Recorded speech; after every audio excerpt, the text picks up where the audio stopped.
Madame, Monsieur, bonjour et bienvenue sur cet autre numéro du DAC, Diaspora, Art et Culture.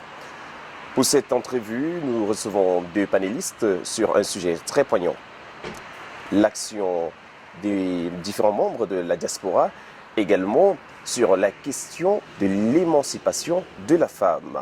À cela, nous recevons Sieur Tsanga, qui est un défenseur des valeurs africaines, également Ursule Defog, coach en relations de couple.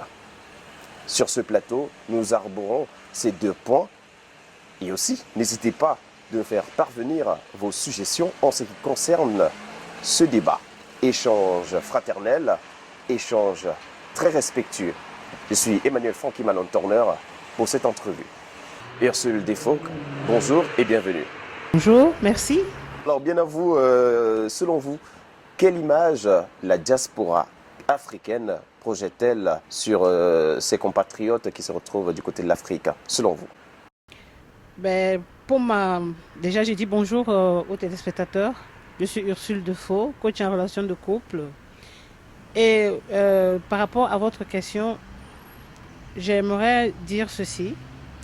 En fait, la diaspora, nos frères qui sont restés en Afrique ont une image vraiment fixée de la diaspora, disant la diaspora, c'est le summum, ça veut dire qu'on a réussi notre vie, ça veut dire que voilà, tout est facile, tout est acquis. Mais non. Ça, c'est cette image-là que certains de nos frères montrent. Quand ils descendent au pays, ils vont montrer cette image-là. Mais non, c'est pas vrai. Puisque le même travail que lui, qui est resté en Afrique, fait, c'est le même travail que nous aussi, ici, de ce côté, nous faisons. Alors, je souhaiterais qu'on s'axe plus sur le point de vue culturel. Oui, j'en viens. Donc, dans le sens où nos frères qui sont restés en Afrique, ils pensent que, ok, bon, voilà, à la diaspora, tout est beau, ça dépend de ce que nous projetons comme image. Hein. Et c'est à partir de cette image-là qu'ils montrent que, oui, effectivement, à la diaspora, tout est beau, tout est acquis. Mais non, c'est pas vrai. Il faudrait se battre pour pouvoir sortir la tête de l'eau, pour pouvoir vraiment avoir une image positive. J'ai dit bien positive parce qu'on a toujours tendance à vouloir nous cataloguer et nous donner des étiquettes que nous ne portons pas. Voilà. Alors, toujours sur cette même question, je vais me retourner sur Sieur Tsanga, qui est un défenseur des valeurs africaines, surtout du point de vue culturel aussi. Alors, selon vous, allez-vous rejoindre le point de vue de Madame Ursule Defog? Oui, bonjour Monsieur Malone Turner. Merci. Et bonjour à tous les téléspectateurs. Merci de me donner cette occasion de débattre avec Madame Ursule. Et voilà, j'espère que je serai dans la hauteur des attentes. Voyons voir sur la première question que vous m'avez posée. Je ne sais pas si vous pouvez reprendre la question pour... Alors, selon vous, pour cette question, quelle image la diaspora projette sur nos compatriotes qui se retrouvent en Afrique, par exemple, du point de vue culturel? Du point de vue culturel, ma réponse est un peu mitigée parce que la diaspora, l'image qu'elle projette à nos frères qui sont restés en Afrique, sur le point de vue culturel, je dis mon point de vue est mitigé. Pourquoi? Parce que... Et même aussi au reste du monde. Au reste du monde, parce qu'il y a deux types de diaspora. Oui. Il y a la diaspora constructive et silencieuse. Il y a la diaspora destructive et bruyante. Oui.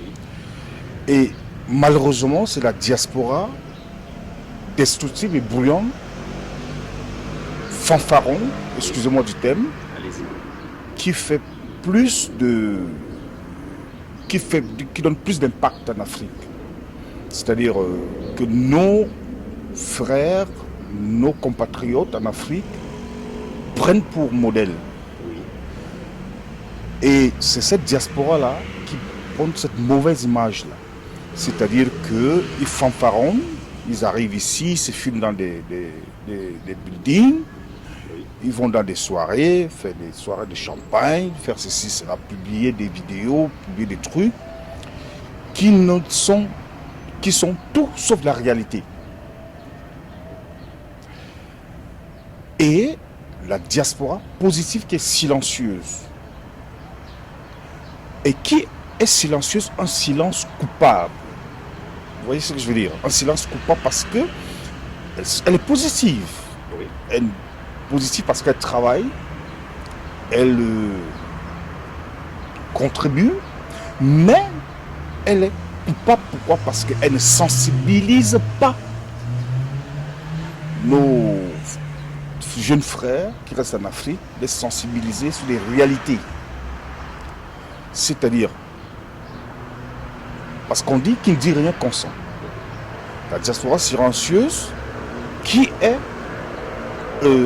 positive. Alors, ce que vous dites tire déjà sur la petite deuxième question que je m'attelais à vous poser, de savoir, pensez-vous que le talent africain n'est pas assez valorisé? Donc, compte tenu du fait que vous dites que la diaspora silencieuse ne valorise vraiment pas les qualités de cette diaspora, mais plutôt celle qui est bruyante, dévalorise, pour autant dire ainsi. Justement. Alors, pensez-vous, pour cette deuxième question, je vais revenir à vous, cette question s'adresse à Dame Ursule. Voilà, vous, je sais que nous le savons tous, hein, vous êtes au coaching en relation de couple, mais vous êtes au cœur aussi des activités culturelles au sein de la diaspora. Alors, dites-nous, selon vous, avec cette observation et après avoir écouté M. Tsonga, pensez-vous vraiment que le talent africain n'est pas assez valorisé ou est-il valorisé parce qu'il a évoqué le point de cette diaspora silencieuse et qui est coupable? Ben, déjà, je vais revenir à ce qu'il disait tout à l'heure. Il y a deux sortes de diaspora. Là, je suis d'accord, tout à fait d'accord avec lui. Oui. Et aussi, je suis d'accord du fait qu'ils disent que c'est la diaspora bruyante qui fanfaronne. C'est vrai, c'est un mot qui est très fort, mais bon, c'est plus ça que nos frères africains imitent, s'accrochent et pensent que tout est acquis. Mais là où j'ai dit, je ne suis pas aussi trop d'accord avec lui du fait qu'ils disent qu'il y a la diaspora silencieuse qui ne sensibilise pas assez. Et je reviens à la deuxième question où vous demandez si vraiment la culture de la diaspora est vraiment bien représentée au vu et au su de nos frères qui restent en Afrique. Le talent. Voilà, le talent, voilà. Il n'est pas assez représenté. Pourquoi? Parce que il y a des non-dits, il y a des... c'est chacun qui se contente de sa zone de confort et ne cherche pas à savoir qu'est-ce qui se passe chez l'autre. Un petit exemple. Moi, par exemple, Malone, vous êtes en train de faire une interview là. Qu'est-ce qui m'a poussé à venir vers vous? Parce que j'aimerais voir de quoi est-ce que vous êtes capable. C'est ça qui fait à ce que on valorise notre diaspora. Ça veut dire qu'il y a des gens qui se battent, qui se lèvent le matin, qui cherchent, qui essayent de trouver des idées pour marquer notre territoire, comme je peux le dire ainsi. Et en quoi faisant? C'est en travaillant. C'est en travaillant. C'est bien beau de dire que oui, la diaspora, voilà, nous ne sommes pas. Mais nous-mêmes, qu'est-ce que nous faisons pour nos frères? Qu'est-ce que nous faisons pour nos frères? Il faudrait bien que on sensibilise, on parle, on évoque, on donne des moyens. Et aussi le fait de ne pas... notre culture n'est pas tellement valorisée. Pourquoi? Parce que peut-être qu'on fait... Il y a une mauvaise communication qui est faite. Donc, à vous écouter, à vous entendre, c'est un problème de sensibilisation et de communication. Aussi. Alors, qui doivent sensibiliser ou inciter les uns et les autres à valoriser leur culture? Ben, déjà nous-mêmes, par rapport aux événements que nous faisons, c'est vrai que pour que nos frères aussi viennent nous encourager quand nous faisons des événements, ce n'est pas toujours évident, c'est pas toujours facile. Pourquoi? Parce qu'il y a le challenge qui est là, il y a oui, pourquoi c'est lui qui fait, pourquoi c'est pas moi, pourquoi c'est ci. Non, comme ça on n'avance pas. On n'avance pas. Pourquoi? Parce que ne regarde pas ce que l'autre est en train de faire. Encourage-le, pousse-le, viens le soutenir. Comme ça, ça va faire. Une seule main ne peut pas attacher un paquet. C'est plusieurs mains qui attachent un paquet. Et même la tour Eiffel ne s'est pas construite en un seul jour. Cela anticipe la question qui devrait suivre. Monsieur Tonga, vous l'avez écouté sur ces différents points de vue. Allez-vous rejoindre cela et qu'avez-vous à dire? Monsieur Malone, je suis un peu... En fait, Madame Poussou, elle n'est pas très d'accord déjà sur le point que j'ai dit... sur la diaspora silencieuse. La diaspora silencieuse. Il est coupable. Pourquoi j'ai dit que la diaspora silencieuse est coupable? Parce que la diaspora silencieuse qui est entreprenante doit dire les vérités à cette diaspora en sensibilisant. Vous voyez? C'est-à-dire, quand ils vont en Afrique, autour de leur entourage, on n'a pas demandé de faire des vidéos, non. Ne serait-ce que dans l'entourage, expliquer les réalités. Vous voyez? Expliquer des réalités, faire des colloques pour expliquer des réalités. Qu'on ne laisse pas le terrain aux fanfarons. Parce que le terrain, les fanfarons, ils ont pris le terrain. Vous voyez? Et ce sont ces fanfarons-là qui font assassiner nos enfants dans la Méditerranée. Parce qu'ils voient ce que les fanfarons font et les enfants se disent que non, on va aller. Et nous, bon, je ne sais pas s'il fait partie de cette diaspora silencieuse, constructive, qui travaille. Nous, on est complices parce qu'on ne dénonce pas, parce qu'on ne sensibilise pas. C'est pourquoi donc, je ne suis pas très d'accord avec Mme Boussoula qui dit que non, pourquoi je dis que cette diaspora est coupable. Justement, on est coupable parce que si on ne fait rien, on croise les bras, on est coupable. Tout à fait d'accord. Bon, sur le deuxième point, vous avez dit, est-ce que le talent africain est valorisé au sein de la diaspora? Là encore, je dis, le talent africain, je dis encore, le talent africain, est-ce qu'il est valorisé dans la diaspora? Ça dépend de quel talent. Est-ce que le talent africain est valorisé dans la diaspora? Je vous dirais oui. Mais il y a encore, est-ce que, parce que ce qu'on dit talent, il y a les talents africains qui sont valorisés dans la diaspora. Et il y a ceux qui disent qu'ils sont talentueux, comme moi je ne considère pas qu'ils sont talentueux, parce qu'ils font tout sur la culture. Un vrai talent africain qui fait par la vraie culture africaine, il est valorisé à sa juste valeur. Alors, pensez-vous vraiment que ça ait fait... Je vous prends l'exemple. Quand on parle d'un Camerounais comme Richard Bona, qui est talentueux, il est valorisé. Quand on parle de Mamadou Bango, il n'est pas européen, il est africain. Il est valorisé. Quand on parle de Youssou N'Dour, valorisé. Quand on parle de Salif Keita, ils sont valorisés. Mais si vous me parlez des gens qui font tout sauf de la culture africaine, c'est-à-dire, par exemple, je parle de ça du côté musical. Tous ces jeunes-là qui font sauf de la musique africaine, sauf de la culture africaine. Vous savez, excusez-moi de vous interrompre, il n'y a pas que le côté musical, parlant de la culture. Nous avons de la gastronomie, l'art culinaire, nous avons la mode, déjà, votre tenue vestimentaire, je salue, également celle de Dame Ursule, ça démontre une valeur africaine, voilà, c'est une promotion de la culture africaine. Il y a de la mode, il y a de la photographie. Est-ce que tous ces différents aspects sont justement valorisés lors des événements organisés par des Africains où on met ceux qui ont du talent dans l'art culinaire, on parle d'eux, on leur présente, également ceux qui ont du talent dans la mode et autres. Est-ce que vraiment on ressent dans chaque événement organisé par des Africains? Je dirais oui, elle peut être valorisée, mais elle l'est ou elle peut être? Elle est valorisée. Moi je dis elle est valorisée. Laissez-moi développer. Parce que là, ça dépend des organisateurs aussi. Parce qu'elle est valorisée dans certains cadres. Elle ne va pas être valorisée par, voilà. Mais elle est valorisée dans un certain cadre. On a vu des, des événements qui ont été organisés partout en Europe, qui ont eu des échos planétaires, qui ont été organisés par les Africains et qui ont publicité la culture africaine. Il y a dans la photographie, il y a des grands photographes africains qui ont exposé dans des grands salons. Il y a des grands stylistes africains, comme par exemple M. Aïssi, je crois, en Camerounais, oui, qui est publicité partout. Il y a, on peut citer. Mais le problème, c'est que, c'est là qu'il y a problème. Madame a parlé de la solidarité.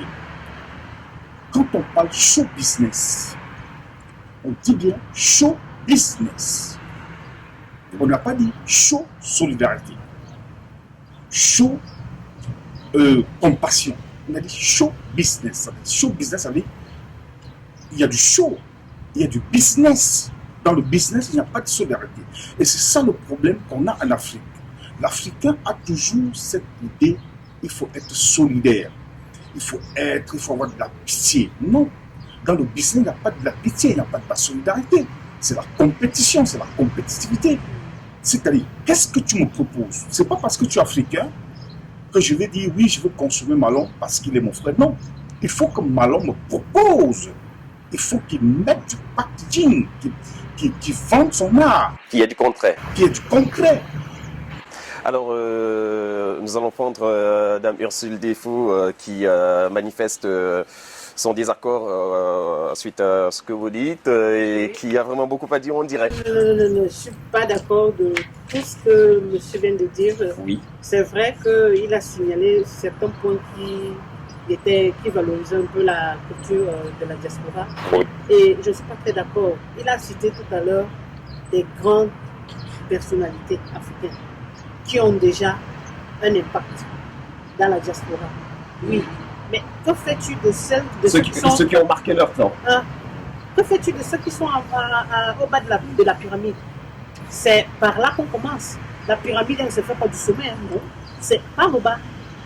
Et c'est pour cette raison-là, tous ces talents-là, la gastronomie, les tenues vestimentaires, le maquillage, la cosmétique, tout ça. Qu'est-ce qu'on fait de ça?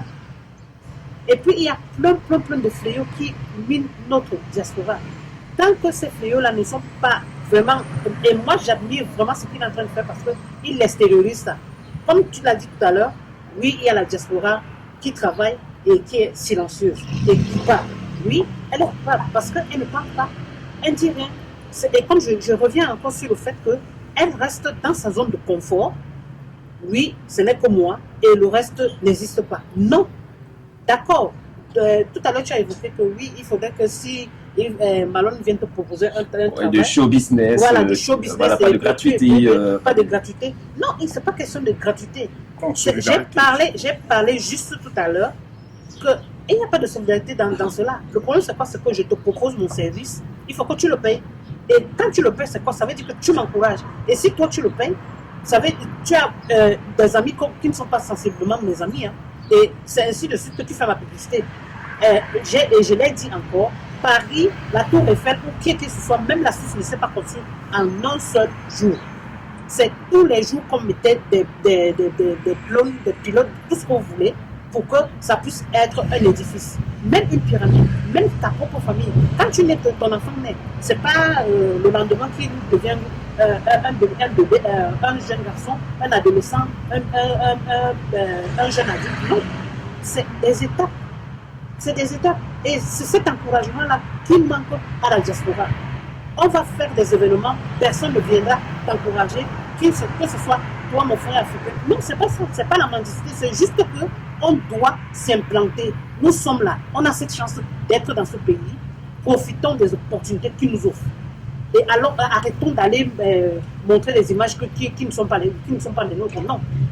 Soyez vous-même, qu'on soit nous-mêmes, notre identité qu'on apporte. Alors, toujours, non, nous allons continuer avec vous. Lorsque des événements sont organisés, parce que M. Tonga l'a évoqué, que les différents acteurs de la culture sont valorisés la plupart du temps dans des événements. Mais prenons un exemple sur la plupart des événements qui sont organisés, que ce soit en Suisse, partout ailleurs. On aperçoit toujours arriver des invités et puis au buffet, ensuite présence de l'artiste et c'est parti la soirée. Alors pourquoi ne remarquons-nous pas présentation d'une Sénégalaise, d'un Malien, d'un Nigérien, d'un Camerounais talentueux à la mode, créateurs, créatrices, make-upeuses, dans l'art culinaire. Pourquoi ne remarquons-nous pas cela dans les divers événements qu'organisent même des associations africaines, des promoteurs culturels, ceux qui organisent des événements et ceux et celles qui tiennent des restaurants, des snacks, même des discothèques. Question de dire, nous, Africains de la diaspora, nous avons des personnes capables et nous sommes ensemble, pas seulement de parler de business. Alors pourquoi est-ce que vous observez cela? Et si oui, sinon, pourquoi cela ne se manifeste pas? Déjà, c'est bien comme tu as évoqué cette question-là. Et moi, j'assiste quand même à des soirées et des manifestations qu'on organise. C'est chacun, comme je l'ai dit, c'est la zone de confort de tout un chacun. La structure dans laquelle tu organises ton événement représente vraiment qui tu es. Ça, je le dis. Peut-être ça va frustrer certaines personnes, mais c'est ça. On prend un exemple. Si peut-être nous sommes dans un établissement où on appelle ça des bars, Oui. où la tenancière organise une soirée où elle appelle un artiste et tout. Mais elle va que parce que c'est son combo qu'elle cherche. Je me permets d'appeler ça comme ça. C'est son oseille qu'elle cherche. Elle ne cherche pas à ce qu'une personne vienne heurter son combo. Non. Non. Mais pourtant, ça devait être une opportunité de pouvoir faire connaître tous les talents qui sont cachés. Alors, c'est vrai que la tenancière, peut-être elle fait la cuisine, peut-être elle fait la décoration, mais non. Alors, n'y a-t-il pas un souci au niveau d'un certain partenariat, d'une certaine collaboration? Est-ce que peut-être la personne qui tient le restaurant ou l'établissement qui a son événement organisé essaye d'entrer en contact avec ces différents talents et de voir comment ces personnes peuvent aussi participer? Est-ce que ces personnes, même qui ont ce talent, coopèrent, essayent de mettre la main dans la pâte aussi? Ben, généralement, ces personnes-là, je pense bien, oui. Parce que la majorité, pour une personne qui commence vraiment au bas de l'échelle, son souci, c'est qu'il doit se faire connaître. Et comment il doit se faire connaître? C'est peut-être organiser des événements dans des salles, organiser des événements dans des restaurants, organiser des événements parce que il part d'un petit budget. C'est toujours ça. Il part d'un petit budget et c'est à travers ce petit budget-là qu'il doit vraiment se faire connaître, comme je dis. Et maintenant, si tu vas chez une tenancière qui a déjà sa structure bien placée, bien positionnée et quelque sorte de prix exorbitants, tu penses que ça motive? Ça ne motive pas. Ça frustre. Voilà, alors nous allons chuter là-dessus avec Monsieur Tsonga et revenir sur vous, sur la dernière question, sur cette parenthèse. Alors, pour remédier à cela, que proposez-vous, Monsieur Tsonga? Monsieur Lamont-Dormant, avant de proposer, je peux me représenter comme défenseur des valeurs africaines. Exactement. Alors, quand je suis défenseur des valeurs africaines de la culture, ça ne veut pas dire que je m'enferme dans mon enclos sans apprendre des autres. Parce que quand tu connais ta culture, il faut apprendre des autres pour enrichir encore plus ta culture. Parce que la culture, elle est dynamique, elle évolue. Et pour qu'elle évolue, il faut apprendre des autres. C'est-à-dire, je suis africain. Je ne veux pas rester dans mon enclos. Je dois aller vers des autres pour apprendre comment les autres font et pour peut-être améliorer. Vous comprenez un peu? Voyons voir. Je suis habillé en africain. Mais si vous regardez mon habillement africain, est-ce que je suis complètement habillé en africain? Je ne sais pas si vous comprenez là où je veux vous amener. Allez-y. Dans mon habillement, il y a de l'occidental, et il y a de l'africain. C'est ça qui fait la beauté de la culture. Il ne faut pas rester dans ce moment. Exactement. Alors, malheureusement, on revient dans la culture, comme on peut parler. Les Africains restent arc-boutés dans un état primaire. Ils ne veulent pas évoluer. Et c'est ça que je suis contre, que je dis. Il n'y a pas du social. On ne peut pas parler de solidarité dans le show business, que ce soit un show business africain, que ce soit un show business américain, que ce soit européen.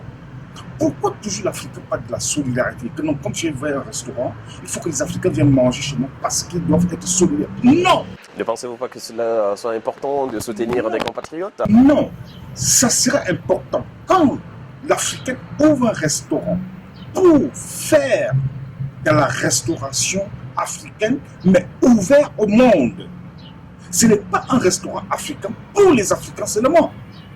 Pourquoi est-ce qu'un Africain qui ouvre un restaurant n'aura pas de clients asiatiques, Non, c'est pas ça la européens? question. C'est pas ça. C'est la question. Alors, on parle de l'accompagnement, du soutien, parce que ce n'est pas de la gratuité dont il est question, mais de consommer afin que le compatriote puisse développer son activité et que l'on soit fier. Je vous comprends très bien. Écoutez-moi alors sur venir. L'Africain, quand il ouvre le restaurant, il faut qu'il mette du service, qu'il mette des moyens du service qui va avec, qui permet, qui fasse aussi qu'ils arrêtent de faire les ganda, les maquis, qui sortent de ce confort, qui viennent, et ça vient de quoi? Parce que quand les Africains ils quittent, ils arrivent ici, ils ne veulent pas apprendre des autres. Je ne sais pas si vous comprenez un peu. C'est-à-dire voir comment les autres font. On n'a pas dit qu'ils doivent faire exactement comme eux, mais essayer d'améliorer. Ça permettra que tout le monde peut y aller. Mais ce n'est pas que quelqu'un va aller faire un petit ganda, ou un petit tour, ou une petite soirée, et il veut que non. Et dans cette soirée, il n'y a pas la sécurité, il n'y a pas le confort qui va avec, et il dit non, venez me soutenir. Non, on doit te soutenir en retour. Je ne veux pas dépenser mon argent pour boire dans des verres qui ne sont pas très hygiéniques, pour avoir un service qui n'est pas très correct, pour être sûr que ma sécurité n'est pas très garantie, parce que je veux soutenir mon frère. Je préfère peut-être faire autre chose, je ne sais pas. Nous allons chuter là-dessus avec Dame Ursule. C'est très pertinent ce que vous dites. Alors, pour ressortir de cette parenthèse, qu'avez-vous à dire là-dessus? Ben, là, je ne suis pas très d'accord avec vous. Et je reviens encore à ce que j'étais en train de dire tout à l'heure. J'ai mis la pense. C'est pas de la solidarité. Il y a une solidarité constructive qui est là. Pourquoi? Parce que vous demandez, il faut qu'il y ait la sécurité, il faut que les verres soient propres, il faut que... Mais qui va les faire? Si, attendez, parce que celui qui tient l'Nganda, comme vous l'avez dit tout à l'heure, c'est sa structure, c'est son oseille qui cherche. Il ne veut pas se mettre avec des gens parce que le gain qui va sortir, il faudrait bien qu'il le partage avec celui qui vient faire la sécurité, celui qui vient faire la vaisselle, celui qui vient vous servir, celui qui fait la décoration. Oui, c'est normal. Mais si vous dites maintenant que oui, votre sécurité n'est pas garantie, il faudrait bien qu'il y ait des gens, puisqu'il y a des talentueux qui savent faire tout ce travail, tout ce que vous avez cité là comme métier, qui sont là, qui errent, dont les portes sont fermées par nos propres fermes. Ben oui, vous pensez que les Européens, vous savez comment ils fonctionnent? Nous sommes ici en Suisse. Vous savez comment est-ce qu'ils fonctionnent? Ils fonctionnent entre eux. Je vais juste vous prendre l'exemple de Tamoul. Tous ces magasins africains où nous allons nous nourrir, c'est eux. Ça dit que quand un crée, il évolue. Quand un de ses frères vient, il dit que ok, moi, voilà ce qu'ils font. Ils font une cotisation, ou bien ils rassemblent des fonds, parce que c'est ce qu'ils font. Ils rassemblent des fonds, ils ouvrent une autre structure. Ça, c'est ce soutien-là dont on a besoin. C'est pas le fait que oui, les Nganda, ils sont... Non. C'est une masse de personnes qui font quelque chose. C'est pas une seule personne. Et je pense que de ce côté-là, je ne serai jamais d'accord avec vous. Pourquoi? Parce que il faut fréquenter ce milieu. J'ai bien dit que Paris ne s'est pas construit en un seul jour. Une pyramide ne se construit. Elle commence par la base et puis on évolue. Voilà. Alors c'est vraiment, il y a beaucoup de choses à dire, c'est très important. Oui, je constate que ce Tonga veut dire un dernier mot. Vous avez des sujets, peut-être Madame Ursula et moi ne se comprend pas. Madame Ursula, maintenant je sais de la comprendre. C'est qu'elle, son niveau de soutien pour créer, peut-être, la création. Là, c'est même pas question de soutien, c'est aussi question de partenariat. C'est-à-dire qu'il faut que les Africains se créent des partenariats. Parce que soutenir, c'est... Moi, je ne prends pas ce mot soutien, solidarité, je ne prends pas ça. Vous savez, Moi, je prends partenariat. Bon, là, moi, je parlais, du côté comment je parlais du côté consommation. C'est-à-dire, je vais aller consommer parce que je veux soutenir, non.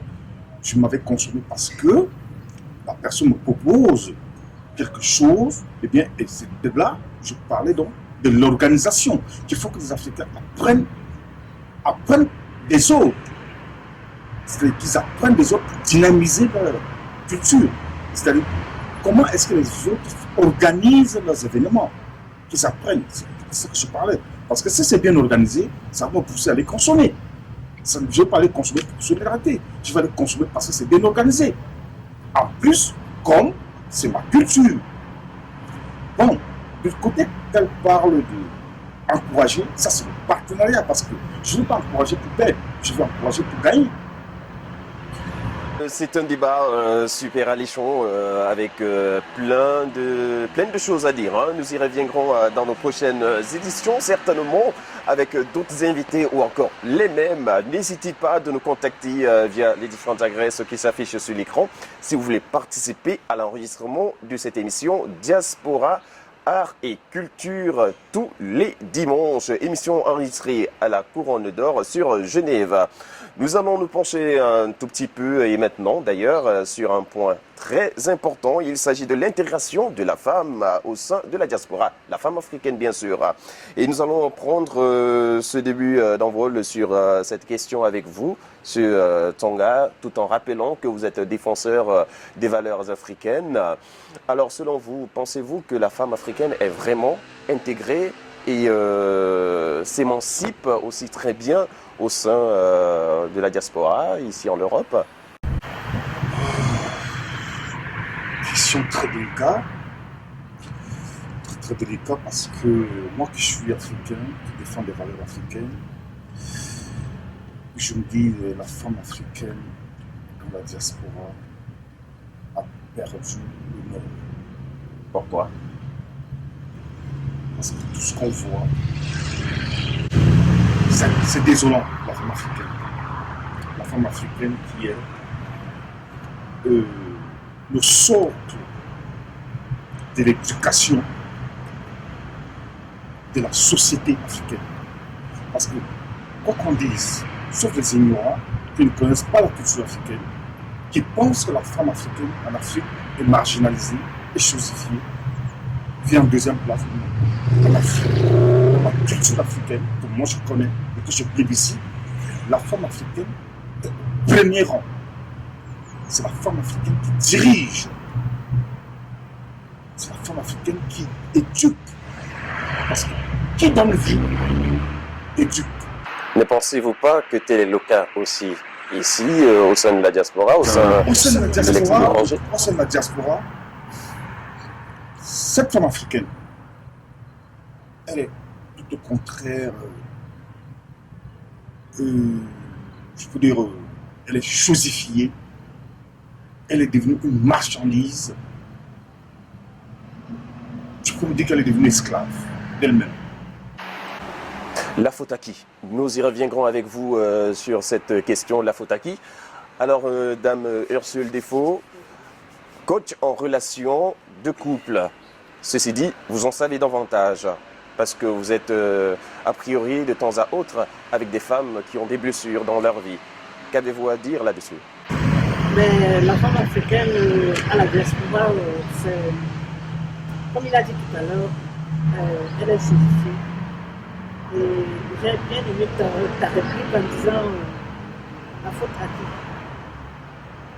Vous savez, quand on a cette opportunité d'arriver ici, dans ce pays européen, le pays d'accueil, parce que nous venons de quelque part, ne perdons pas nos origines.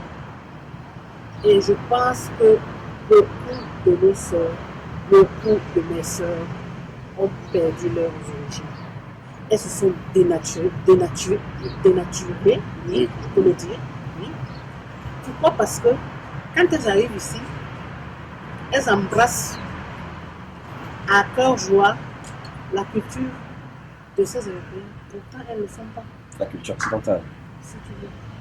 La culture occidentale, elles ne le font pas. Pourtant, elles ne le font pas. Mais n'embrasse pas une culture que tu ne connais pas. N'est-ce pas une forme d'intégration?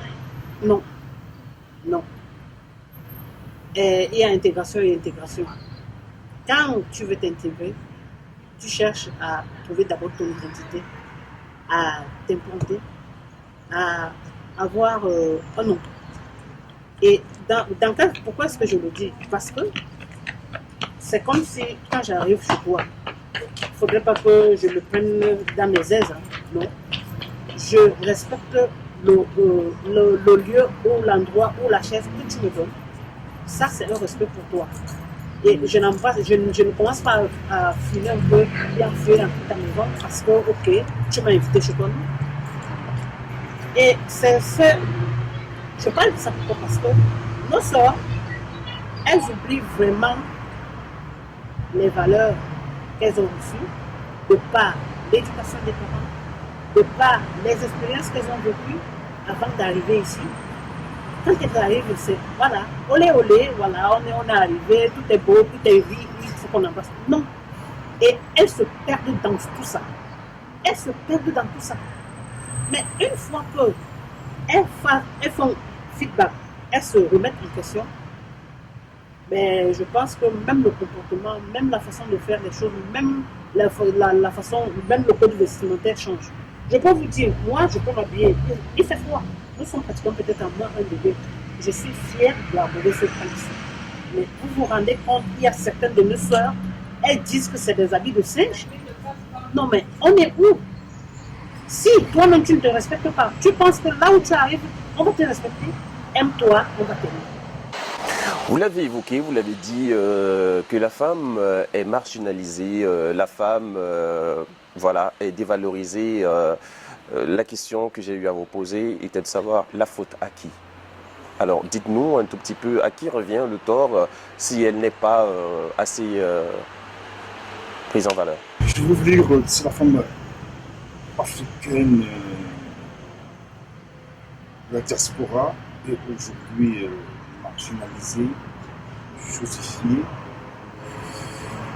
la faute, c'est pas seulement la femme africaine.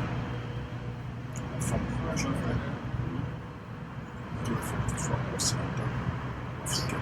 Mais on reste sur le bout d'Afrique. Exactement. La faute au système capitaliste de mai 68. Allez-y dans les détails. Parce que vous n'êtes sans ignorer, parce que je vous ai dit, je suis quelqu'un qui défend les valeurs africaines. Mais ça n'empêche pas, j'insiste dessus, ça n'empêche pas de fouiner dans la culture des autres, aller au fond. Ce qu'on voit aujourd'hui, c'est que la culture européenne, c'est une culture capitaliste. De mai 68, ce n'est pas la culture européenne. Dépravation des mœurs qu'on voit aujourd'hui, on déshabille les femmes se revendiquent de tout sauf rien. Ce n'est pas la culture européenne. Alors là, il s'agit d'une orientation individuelle des personnes, dont la femme a son choix, libre à elle. Alors cette orientation est-elle imposée par le système en place dans l'Occident ou c'est une imposition personnelle, un choix personnel sur son orientation?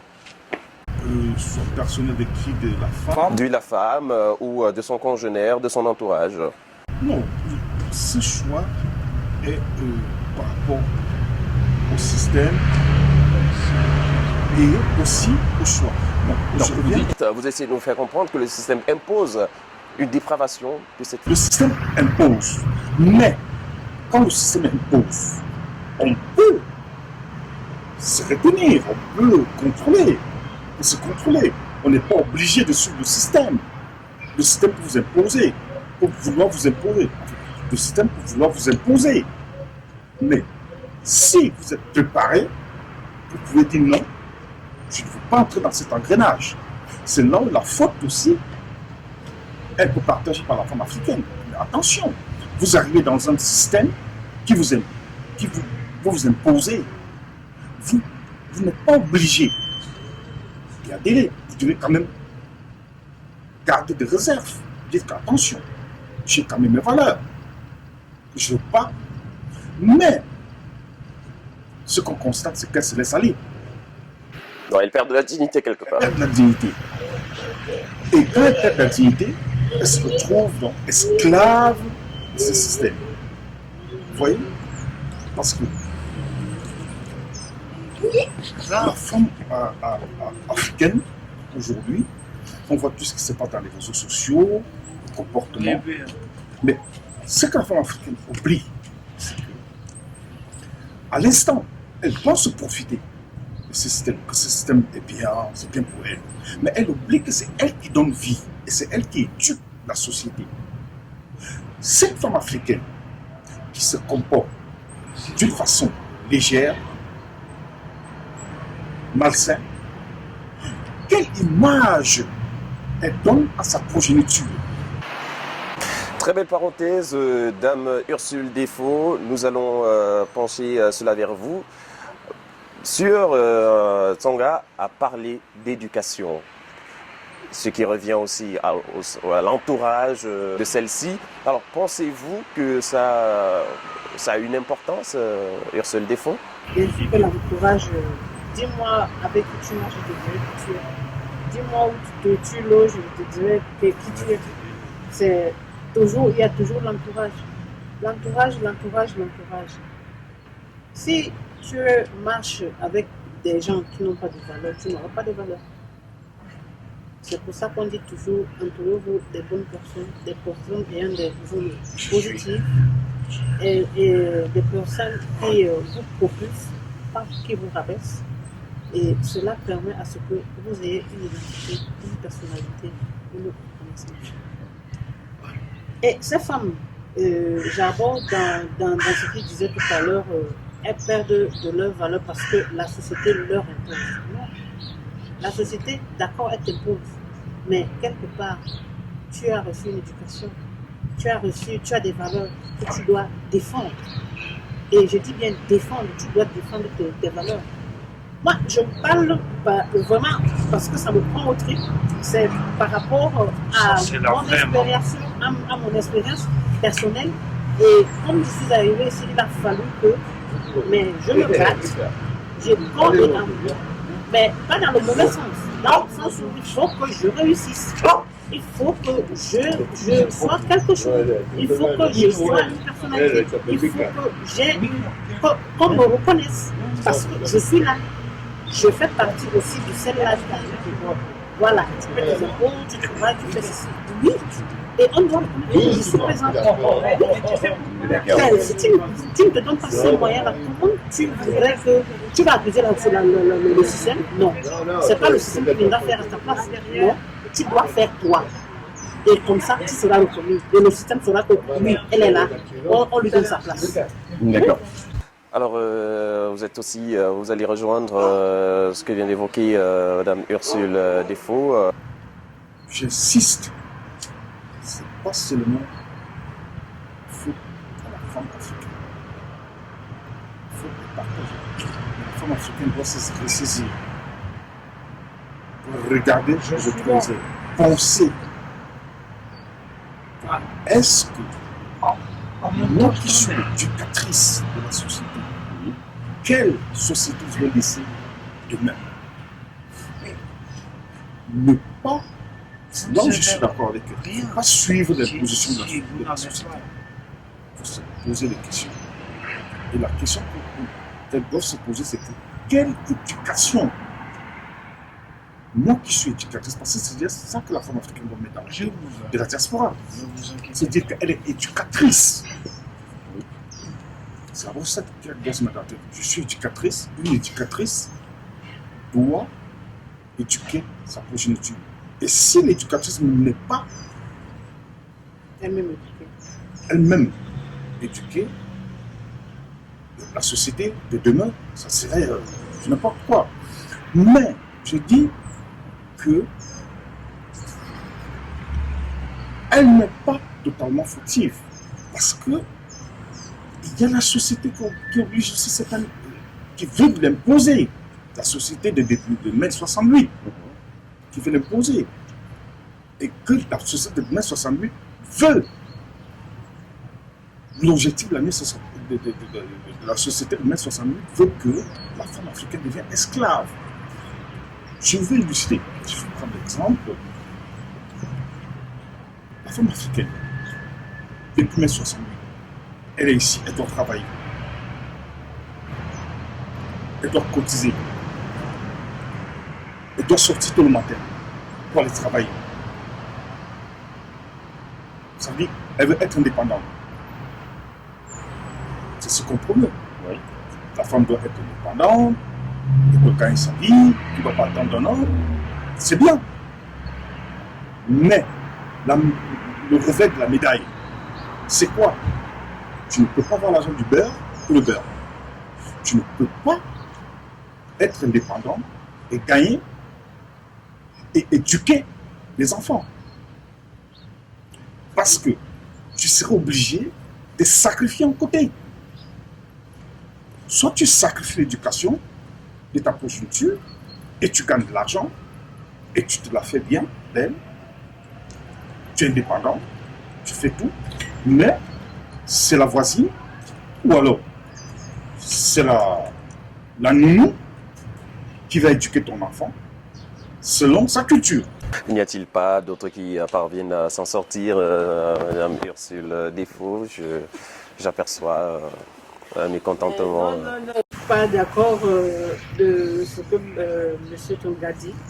Pourquoi quand il évoque le fait que tu ne peux pas avoir l'argent du beurre et le beurre, je vais juste vous rappeler qu'une femme, nous les femmes, nous avons un très gros potentiel que nous n'utilisons même pas.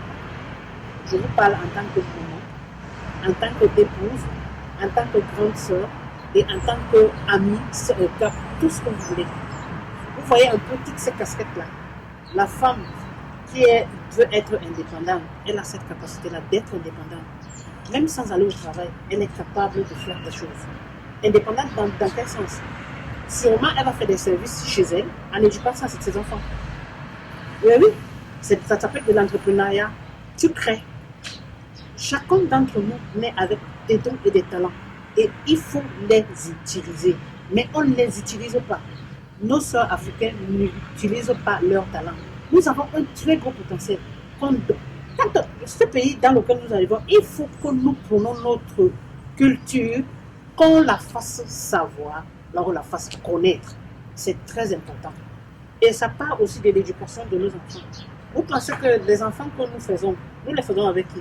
Il y a un homme qui est derrière nous. Et si maintenant tu n'as pas le soutien de cet homme-là, c'est normal que tu te perdes dans tout ce que tu fais. C'est aussi un problème de société qui est présent. Et ceux qui viennent, ils accouchent des enfants, ils abandonnent, ils partent. La maman doit se retrouver toute seule à élever les enfants. Vous faites quoi d'elle? C'est ça. Après, on va l'accuser? Non, on ne doit pas l'accuser.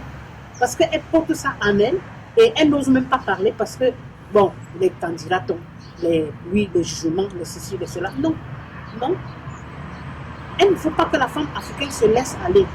Et moi, je vais lutter pour ça. Je dis que toutes ces femmes, elles doivent se rebeller. Oui. Elles doivent se rebeller. Avec vous toujours, nous allons prendre un dernier mot de fin parce que nous arrivons déjà à court de cette entrevue. Dame Ursule, d'abord sur le premier point qui a été évoqué en ce qui concernait les valeurs de la culture, de l'art et de la diaspora. Et bien aussi sur cette dernière question sur l'émancipation de la femme au sein de la diaspora. Par rapport à la première question, ce que moi je souhaite, c'est que tournons-nous la main, qu'on fasse connaître notre culture. En créant des partenariats, en entreprenant, en se soutenant. Je vais toujours continuer à dire la solidarité, mais pas la solidarité gratuite, non. La solidarité où tu me donnes un service, je le paye. C'est comme ça. Et c'est ça qui va faire notre force. Et concernant la femme, que la femme ne se laisse pas abattre. Ça peut être dur aujourd'hui. Demain, comme j'aime bien le dire, tu tombes 7 fois, tu te relèves 8 fois. Voilà. Tu tombes 7 fois, tu te relèves 8 fois. Et ne te dis pas que, ok, parce que moi, ça ne va pas chez moi, que tu penses que l'herbe est verte ailleurs. Non. L'herbe n'est pas verte ailleurs. Ça veut dire qu'il faudrait qu'on se motive nous-mêmes d'abord, qu'on se connaisse nous-mêmes. Quand tu te connais, ça veut dire que tu peux faire des choses et tu vas avancer. C'est comme ça. Voilà, merci à vous, Dame Ursule. Alors, sur Tonga, votre dernier mot de fin sur la première question qui a été évoquée, en ce qui concernait les valorisations de la culture africaine et aussi celle de l'émancipation de la femme africaine.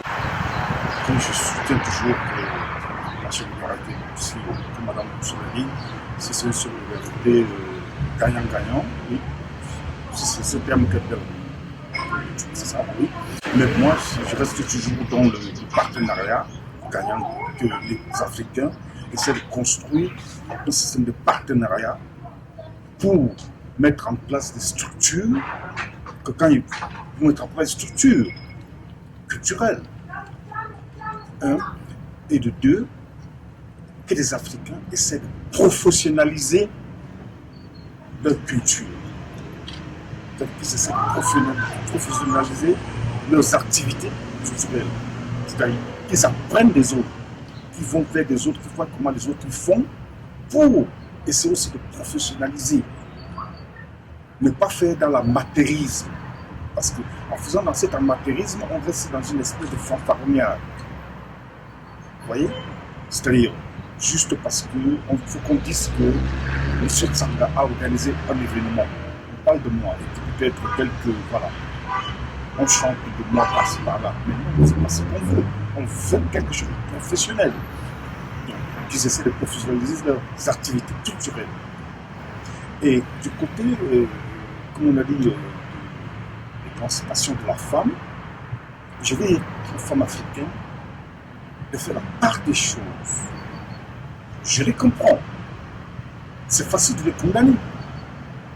Mais il faut voir dans quel système elles vivent. Ce système qui veut les imposer le mot.